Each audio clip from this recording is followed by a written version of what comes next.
అది అక్టోబర్ 21, 2023. ఆ రోజు జరిగినటువంటి ఓ ఘటన ఏకంగా ఓ ప్రభుత్వాన్ని కూల్చివేసింది. ఒక చరిత్రని తిరగరాసింది. చాలా సంచలనం అని చెప్పుకోవచ్చు. అది మేడిగడ్డ కాళేశ్వరం ప్రాజెక్టులోని మేడిగడ్డ బ్యారేజీలోని పిల్లర్ నెంబర్ 2021 కుంగుబాటు గురవడం, పగులు ఏర్పడడం. ఆ సంఘటన ఏకంగా బీఆర్ఎస్ పార్టీ ప్రభుత్వాన్ని కూల్చేసిందంటే అతిశయోక్తి ఏం కాదు. చాలా ప్రతిష్టాత్మకంగా కొన్ని కోట్ల రూపాయలు ఖర్చు చేసి నిర్మించినటువంటి ఆ ప్రాజెక్ట్ ఏడాది కాకమునిపే నిర్మాణం పూర్తయిపోయి అప్పుడే రెడీగా ఉంది. అప్పుడే ఇక నిర్మాణానికి సంబంధించి జరిగిన తర్వాత నీళ్లు సప్లై అవుతున్నాయి, రీసైక్లింగ్ జరుగుతోందని అందరూ సంతోషించే లోపే, ఎలక్షన్ ప్రచారంలో ఉపయోగించుకుందామని బీఆర్ఎస్ పార్టీ ఆలోచించే లోపే ఈ ఘటన చోటు చేసుకుంది. పగుళ్ళు ఏర్పడ్డాయి చూడొచ్చు. అయితే ఆ తర్వాత ప్రభుత్వం మారిపోయింది, కాంగ్రెస్ పార్టీ అధికారంలోకి వచ్చింది. ఆ తర్వాత పగుళ్లకు సంబంధించి రిపేర్ చేసేందుకు ఎలా ఉంటుంది ఏంటనే విషయం పైన ఎన్డీఎస్ఏ అధికారులతోని ఒక ప్రత్యేకమైన కమిటీని అక్కడ పర్యవేక్షణ కమిటీ ఏర్పాటు చేసింది. అయితే present NDSA national dam safety authority అధికారులు కాళేశ్వరం ప్రాజెక్టులోని మేడిగడ్డ బ్యారేజ్ దగ్గర జరిగినటువంటి ఈ ఘటన పైన పూర్తి నివేదికను తయారు చేశారు. ఆ తుది నివేదికని కేంద్ర ప్రభుత్వానికి సమర్పించారు నేషనల్ డ్యామ్ సేఫ్టీ అథారిటీ అధికారులు. అయితే ప్రాజెక్ట్ భవితవ్యం పైన ఎన్డీఎస్ఏ ఇచ్చినటువంటి ఆ సిఫార్సులు కనుక మనం పరిశీలిస్తే మేడిగడ్డ బ్యారేజీ 7వ బ్లాకు మళ్ళీ కూల్చేసి మళ్ళీ కట్టాల్సిందట. కూల్చేసి కడితేనే మళ్ళీ అది ఆగుతుంది, కానీ లేదంటే ఇలాంటి సినారియోలో దాన్ని మరమ్మతులు చేసే ఎట్టి పరిస్థితుల్లో ఉపయోగం ఉండదు అంటూ తేల్చేశారు ఎన్డీఎస్ఏ అధికారులు. మళ్ళీ భారీ వరద కనుక వస్తే అది తట్టుకోవడం కష్టమే, ఒకవేళ రిపేర్లు చేసినట్టు కూడా అనుమానం వ్యక్తం చేస్తున్నారు. డిజైన్లలో లోపాలతో పాటుగా మెయింటెనెన్స్ పట్టుకోలేదని తెలుస్తోంది. ఇక 2 వారాల్లో రాష్ట్ర ప్రభుత్వానికి నివేదిక అందిస్తామని చెప్తోంది కేంద్రం. కేంద్ర పరిధినటువంటి నేషనల్ డ్యామ్ సేఫ్టీ అధికారులు కొన్ని రోజులుగా ఈ మేడిగడ్డ బ్యారేజ్ దగ్గర పర్యవేక్షిస్తున్నారు. నిత్యం ఎప్పటికప్పుడు అక్కడ అంచనా వేస్తున్నారు. ఈ నేపథ్యంలో ఒక తుది నివేదికని సమర్పించారు. ఆ నివేదిక మనం పరిశీలిస్తే అక్కడ మరమ్మతులు చేస్తే ఉపయోగం ఉండదు, పక్కాగా 7వ బ్లాక్ పూర్తిగా కూల్చాల్సిందే. కాళేశ్వరం ప్రాజెక్టులోని మేడిగడ్డ బ్యారేజ్ 7వ బ్లాక్ని కూల్చేసి అది మళ్ళీ నిర్మిస్తే కానీ ఏమాత్రం కూడా ఉపయోగం ఉండదంటూ ఒక పక్కా నివేదికని కేంద్రానికి సమర్పించారు. అయితే కేంద్రం కూడా ఆ నివేదికని త్వరలో రాష్ట్ర ప్రభుత్వానికి అందించబోతోంది. మరిన్ని అప్డేట్స్ మా ప్రతినిధి వెంకటరత్నం అందిస్తారు. వెంకటరత్నం, గతంలో మీరు కూడా కాళేశ్వరం బ్యారేజ్ దగ్గర ఉన్నటువంటి ఆ మేడిగడ్డ బ్యారేజ్ దగ్గరికి వెళ్ళి సందర్శించారు, ఆ పిల్లర్ల పగులను కూడా పరిశీలించారు. చాలా డెఫినెట్గా మొదటి నుంచి కూడా అందరూ అనుకుంటున్న వార్తే. ఇప్పుడు నేషనల్ డ్యామ్ సేఫ్టీ అధికారులు వారి నివేదిక రూపంలో అందించారు. అది మళ్ళీ మరమ్మతులు చేస్తే ఎట్టి పరిస్థితుల్లో సాధ్యం కాదు, పూర్తిగా కూల్ చేసి మళ్ళీ నిర్మించాల్సిందే. అంటే ఏమాత్రం కూడా అక్కడ ఇప్పుడున్నటువంటి బ్యారేజ్ ఉపయోగపడదు. అట్ ది సేమ్ టైం అక్కడ జరిగిన నిర్మాణంలో చాలా తప్పిదాలు జరిగాయని కూడా చాలా క్లియర్గా చెప్తోంది. సో ఈ నేపథ్యంలో ఈ నివేదిక ఆధారితంగా రాష్ట్ర ప్రభుత్వం సరే నిర్మాణం సంగతి అటు ఉంచితే ఎవరెవరిపైన చర్యలు తీసుకోబోతోంది, ఎవరిపైన యాక్షన్ ఉండబోతోంది?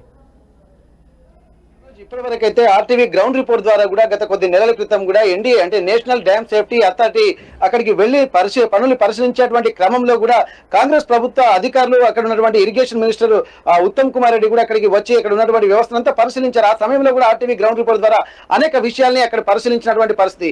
ఈ నేపథ్యంలో కూడా నేషనల్ డ్యామ్ సేఫ్టీ అథారిటీ వాళ్ళొక నిర్ణయానికి వచ్చారు. దాదాపు కొద్ది సుదీర్ఘ కాలము అక్కడ పరిశోధన చేసిన తర్వాత దీనికి ఆ పగుళ్లు పట్టడానికి అలాగే కుంగిపోవడానికి కారణాలు ఏంటనే దాని మీద కూడా అనేక అంశాల మీద కూడా లోతుగా చర్చించింది. దీనికి సంబంధించినటువంటి అంశాలను కూడా కూలంకషంగా వాళ్ళు ఒక నిర్ణయాన్ని తీసుకున్నటువంటి పరిస్థితి. ఈ నేపథ్యంలో ఫైనల్ గా ఒక తుది నివేదికకు వచ్చిన తర్వాత అది కేంద్ర ప్రభుత్వానికి సమర్పించింది. ఇక్కడ 7వ బ్లాక్ ఏదైతే ఉందో అది మాత్రం ఖచ్చితంగా మళ్ళీ డిస్ట్రాయ్ చేసి మళ్ళీ కొత్తగా కట్టాల్సినటువంటి రీకన్స్ట్రక్ట్ చేయాల్సినటువంటి అవసరం అయితే కనిపిస్తుంది. ఎందుకంటే ఆ వెళ్తున్నటువంటి క్రమంలోనే అక్కడ వాళ్ళు కొన్ని తాత్కాలికమైనటువంటి ఉపశమన చర్యలు చేపట్టబోయారు. కానీ ఆ గోదావరి నుంచి వచ్చేటువంటి వరద ఉద్రికి వచ్చేటువంటి ఆ నీటి ఫోర్స్ కి మాత్రం ఇప్పటికే మంచిగా ఉన్నటువంటి మేడిగడ్డ బ్యారేజ్ కుంగిపోయినటువంటి పరిస్థితి. అట్లాంటిది రిపేర్లు చేస్తే ఎంతటి ఉపయోగం ఉంటుంది? ఎందుకంటే ఆ కింది నుండి కూడా బొరియలు ఏర్పడి బొరియల నుండి కూడా నీరు వాటర్ పైకి వస్తుంది, అంటే బ్రిడ్జ్ ని మొత్తం లేపేటువంటి పరిస్థితి కనిపిస్తుంది. ఇట్లాంటి సమయంలో అది ఎంత వరకు ఉన్నది అనేది కూడా పూర్తి ఒక క్లారిటీ లేదా బొరియలు ఎంత వరకు వ్యాపించి ఉన్నాయి అనేది కూడా లోపలికి తెలియదు. దాదాపు జర్మన్ టెక్నాలజీ కానీ ఇంటర్నేషనల్ టెక్నాలజీ అలాగే చెన్నై నుండి కూడా ఒక కమిటీ కూడా వస్తుందని చెప్పి అంటున్నారు. కానీ ఎన్ని తీసుకున్నా చర్యలు ఉపశమన చర్యలే తప్ప ఒక శాశ్వత ప్రాతిపదికన ఉండదన్న విషయాన్ని కూడా ఆర్టీవీ గ్రౌండ్ రిపోర్ట్ ద్వారా అప్పుడు చెప్పింది. దానికి సంబంధించినటువంటి నివేదికను కూడా ఈసారి నేషనల్ డ్యామ్ సేఫ్టీ అధికారులు కూడా కేంద్ర ప్రభుత్వానికి నివేదించారు. ఎందుకంటే అన్ని రకాల అంశాలు పరిగణలో తీసుకున్నారు. ఇక్కడ కన్స్ట్రక్షన్ కు వాడినటువంటి మెటీరియల్ ఏంటి, అక్కడ ఉన్నటువంటి స్టీల్ ఏంటి, మరి దీని యొక్క సామర్థ్యం ఏంటి, వచ్చేటువంటి ఇన్ఫ్లో ఏంది, అవుట్ఫ్లో ఏంది, ఇవన్నిటిని దృష్టిలో పెట్టుకుంటే డ్యామ్ నిలబడుతుందా లేదా అన్నది కూడా పరిగణలోకి తీసుకోవాల్సినటువంటి అవసరం ఉందని చెప్పన్నారు. అంతకు ముందు కూడా కొన్ని సూచనలు చేశారు. అసలు నిర్మాణం చేయాల్సినటువంటి ప్రాంతమే కరెక్ట్ కాదన్నటువంటి ఒక ఆలోచనలు కూడా గతంలో చేశారు. వీటన్నిటిని దృష్టిలో పెట్టుకొని కూడా డ్యామ్ సేఫ్టీ అథారిటీ వాళ్ళు ఏంటంటే ఫైనల్ గా ఉన్న మొత్తం డిస్టర్బ్ చేయకుండా కేవలము 7వ బ్లాక్ కు సంబంధించి అంటే 19, 20, 21 పిల్లర్స్ కుంగినటువంటి నేపథ్యంలో వీటన్నిటిని కూడా అంటే దాదాపు 7వ బ్లాక్ ను మొత్తం డిస్ట్రాయ్ చేయాల్సినటువంటి అవసరాన్ని కూడా గుర్తించారు. దీనికి సంబంధించినటువంటి నివేదికను కూడా పంపించారు. ఒకవేళ నిర్మాణం చేపట్టినా, తాత్కాలిక ఉపశమన చర్యలు చేపట్టినా గానీ ఖచ్చితంగా వచ్చే వాటర్ ఫ్లో కూడా ఇది కూలిపోతుంది అన్నటువంటి ఒక సూచనలు కూడా చెప్పారు. ఎట్టి పరిస్థితుల్లో ఆల్టర్నేటివ్ గా మాత్రం రీకన్స్ట్రక్షన్ తప్ప మరి ఇంకోటి లేదన్నటువంటి సూచనలు చేశారు. కానీ ఇప్పుడున్నటువంటి దీనికి సంబంధించి నివేదికను కేంద్ర ప్రభుత్వానికి ఇచ్చినటువంటి నేపథ్యంలో మరో 2 వారాల్లో కూడా కేంద్ర ప్రభుత్వం కూడా రాష్ట్ర ప్రభుత్వానికి సిఫార్సులు పంపనుంది. ఒకవేళ కేంద్ర ప్రభుత్వం నివేదికను రాష్ట్రానికి ఫార్వర్డ్ చేసిన అధికారులపైన ఎవరెవరిపైన చర్యలు ఉండే అవకాశం ఉంది, దాని గురించి కూడా అప్డేట్ కావాలి. అట్ ది సేమ్ టైం ఒకవేళ ఆ లోపుగా అంటే నివేదిక రావాలి, నివేదిక తర్వాత మళ్ళీ దాన్ని కూల్చివేయడము, ఆ తర్వాత మళ్ళీ నిర్మించడము, ఇదంతా కూడా జరగాలంటే ఇప్పుడు అప్పుడే జరిగే అవకాశం అయితే లేదు. సో అంత లోపుగానే మళ్ళీ వర్షాకాలం రాబోతుంది. ఇంకొక 6 నెలలు అయితే వర్షాకాలం మళ్ళీ రాబోతుంది. 6 నెలల్లో ఎట్టి పరిస్థితుల్లో కూడా ఈ నిర్మాణం పూర్తయ్యే అవకాశం లేదు. సో ఆ డ్యామ్కి మళ్ళీ ఎటువంటి ఇబ్బంది ఎదుర్కొనే అవకాశం ఉంది? అయితే దీనికి సంబంధించి 3 అంశాలు మనం పరిగణలోకి తీసుకోవాల్సి ఉంటుంది. ఎందుకంటే ఈ కన్స్ట్రక్షన్ చేసినటువంటి సంస్థ ఏదైతే ఉందో మెగా సంస్థ, దానికి సంబంధించినటువంటి వాళ్ళే పూర్తిగా ఒక ఇనిషియేషన్ తీసుకున్నారు. ఎందుకంటే అది మళ్ళీ దీన్ని రీకన్స్ట్రక్షన్ చేయాల్సినటువంటి బాధ్యత అక్కడ. ఎందుకంటే నిర్మాణ సమయంలోనే కొన్ని ఒప్పందాలు కూడా జరగాల్సింది. ఎందుకంటే పనులు చేపట్టిన తర్వాత కొన్ని సంవత్సరాలు కూడా గ్యారంటీ ఇవ్వాల్సి ఉంటుంది. ఎందుకంటే ఒక పటిష్టత, నాణ్యతకు సంబంధించి కూడా కొన్ని హామీలు, కొన్ని లీగల్ గా కూడా వీళ్ళు సంతకాలు చేయాల్సినటువంటి అవసరం ఉంది. కానీ ఎలాంటి ఒప్పందాలు కూడా మేము చేపట్టలేదని చెప్పి మెగా సంస్థ కూడా దీన్ని తప్పించుకున్నటువంటి ప్రయత్నం చేసింది. ఇక్కడ టీఎం అలాగే మిగిలినటువంటి సంస్థలు అంటే ఈ సంస్థలు కూడా కొన్ని అంటే 2-3 సంస్థలు కలిసి దీన్ని నిర్ణయించాయి. దీనికి సంబంధించి కన్స్ట్రక్షన్ సంబంధించినటువంటి సంస్థలతో పాటు ఆ సంబంధిత అధికారులు ఎవరెవరైతే ప్రభుత్వ అధికారులు ఉన్నారో వాళ్లకు సంబంధించినటువంటి వాళ్ళను కూడా కొంతమంది ఎంక్వైరీ చేశారు.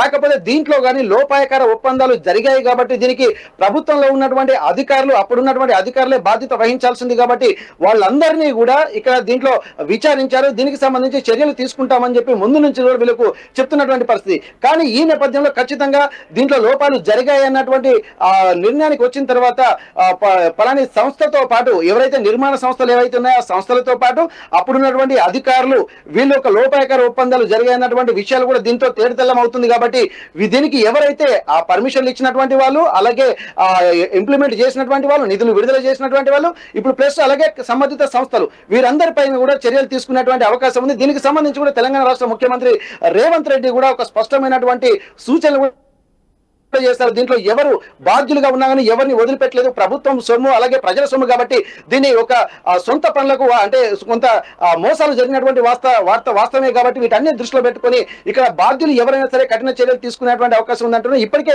పలు అధికారులని కూడా ఇరిగేషన్ డిపార్ట్మెంట్ అధికారులను కూడా విచారించిన నేపథ్యంలో వాళ్ళు కూడా ప్రభుత్వంపై అంటే అప్పుడున్నటువంటి మంత్రులపై తోసేటువంటి ప్రయత్నం చేశారు. కానీ మంత్రులు కూడా ఒకరికొకరు సంబంధం లేని విషయంలో అంటే ఇప్పుడు వచ్చిన సందర్భంలో ఎవరికి వాళ్ళు తప్పించుకునేటువంటి ప్రయత్నాలు చేశారు. కానీ ప్రభుత్వం ఎక్కడ రాష్ట్ర ప్రభుత్వం కావచ్చు అలాగే ఎన్డీఎస్సీ అధికారులు కూడా అందరినీ విచారించడం నేపథ్యంలో అది మూలాలు ఎక్కడ ఉన్నాయన్న దాని మీద కూడా లోతుగా పరిశీలించి వాటన్నిటికీ సంబంధించి కూడా వివరణ తీసుకునేటువంటి ప్రయత్నం చేస్తున్నారు. దీనిపై కూడా ఒక క్లారిటీ వచ్చారు. ఎందుకంటే ఇరిగేషన్ డిపార్ట్మెంట్ కు సంబంధించినటువంటి సంబంధిత అధికారులు ఎవరైతే ఉన్నారో వారందరిపైన కూడా చర్యలు తీసుకునేటువంటి అవకాశం అయితే స్పష్టంగా కనిపిస్తుంది. మనోజ్, రైట్ వెంకటరత్నం. సో మొత్తం మీద ఇది విషయం 7వ బ్లాక్ పూర్తిగా కూల్ చేసి అంటే సుమారుగా 19, 20, 21 ఈ 3 పిల్లర్లు కూడా కూల్ చేసి మళ్ళీ నిర్మిస్తేనే మనం ఉపయోగపడుతుంది. కానీ అలాగే కనుక మరమ్మతులు చేస్తే ఒకవేళ వరదలు కనుక వస్తే ఈ డ్యామ్ పూర్తిగా ప్రమాదం నెట్టివేయబడుతున్నట్టు కూడా డ్యామ్ సేఫ్టీ అథారిటీ అధికారులు కేంద్రానికి ఒక సిఫార్సును పంపించారు. ఆ నివేదిక ఇప్పుడు రాష్ట్ర ప్రభుత్వానికి కూడా రాబోతోంది. మరి రాష్ట్ర ప్రభుత్వం ఆ నివేదిక ఆధారితంగా ఎటువంటి చర్యలు చేపడుతుందో చూడాలి. ముందుగా అది మాత్రం తప్పకుండా కూల్చాల్సిందే. ఎట్టి పరిస్థితుల్లో అలా నిర్మిస్తే మాత్రం అది తగదు. ఆ తర్వాత ఉపయోగాలు తీసుకురావాల్సిందే. అయితే ఈ విషయం అంతా కూడా ఈ 6 నెలల్లో పూర్తి అవకాశం లేదు. మళ్ళీ జూన్ మాసానికల్లా వర్షాలు వచ్చే అవకాశం ఇప్పుడు 2వ నెలలో ఉన్నాం మనం. 2వ నెల దాదాపుగా సగానికి వచ్చేసింది. అంటే కేవలం ఇంకొక 4-5 నెలలు మాత్రమే సమయం ఉంది. ఈ 4-5 నెలల్లో పూర్తిగా మరమ్మతులు చేపట్టి అది కాస్త పూర్తయిపోయి మళ్ళీ ఉపయోగాలు తీసుకొచ్చే అవకాశం అయితే మరి ఏ రకంగా రాష్ట్ర ప్రభుత్వం ప్లాన్ చేసినా చూడాలి. మరి ఈ నివేదిక ఆధారితంగా ఎవరెవరిపై చర్యలు ఉండబోతున్నాయో కూడా ఆలోచన చూడాలి. అంటే ఎవరెవరిపైన చర్యలు తీసుకోబోతుంది రాష్ట్ర ప్రభుత్వం కూడా చూడాల్సిన అవసరం అయితే